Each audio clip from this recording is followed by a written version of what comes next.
let's talk all things toy rotation. Toy rotation is honestly my biggest mom hack that I have, and I try to scream it from the rooftops. I am a mom who works from home and has very, very little childcare, so any hack or thing that I can do to help entertain my children without feeling like I need to rely on screens, I'm all here for. And toy rotation is that. And here's the thing about toy rotation. I think that it's super easy to feel overwhelming, and some people say, you have to rotate toys like every week or every 2 weeks. No, I'm here to share how to do toy rotation and do it in a way that maximizes the outcome for your family and keeping your children entertained, but also minimizes the stress, amount of time that it takes for you as a busy parent to set all that up. So here we go. Step number 1, you're going to want to clean up your playroom if it's not already clean.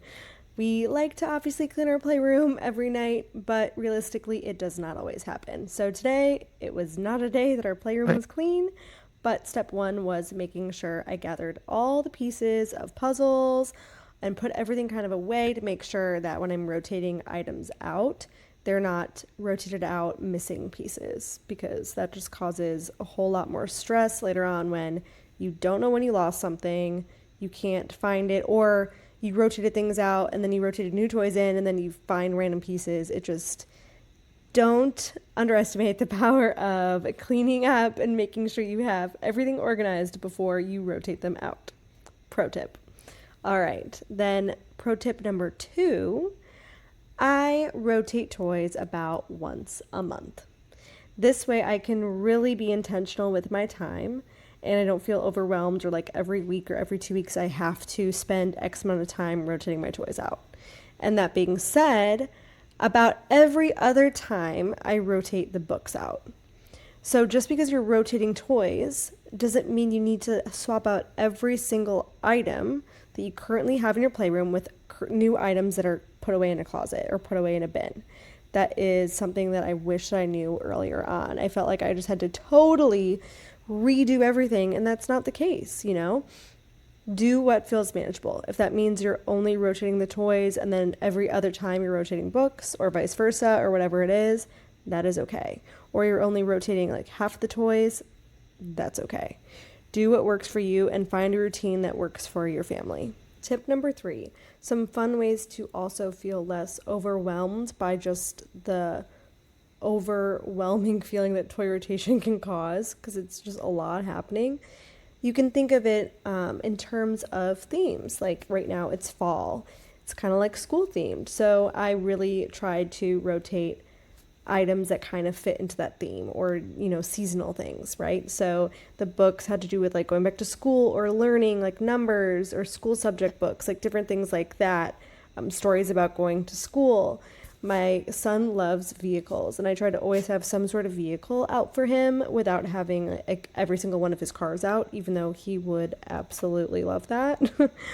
But I tried to do like school buses this time, or different things that kind of all connected to a theme. Not that my children even fully understand that this is the theme at this point, because they are young, but it makes it a little more manageable for me when I'm picking items out of our closet and all of our bins to have some sort of topic to go after. Another huge tip to really help the space feel less cluttered, which again is the whole point, one of the points of toy rotation, is not having everything in your space. It really allows your child to connect to different toys, what they may not gravitate towards if their favorite one is always out.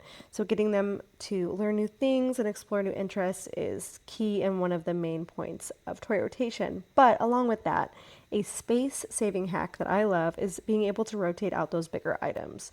So if you have a play couch and a tent and some climbing gym and a swing, if all those are out at the same time, it just takes up so much space. We have this swing that my children absolutely love, and if they had it out every single day, they would play with it every single day nonstop. But rotating that out not only makes the room just feel less crazy and feels more manageable, but it allows them to connect with other items that they may have forgotten and explore new things. And that is all the point of this. Really, just do not underestimate the power of these simple things and helping to facilitate your toddler to play and explore and learn. This really is what's going to get them to play.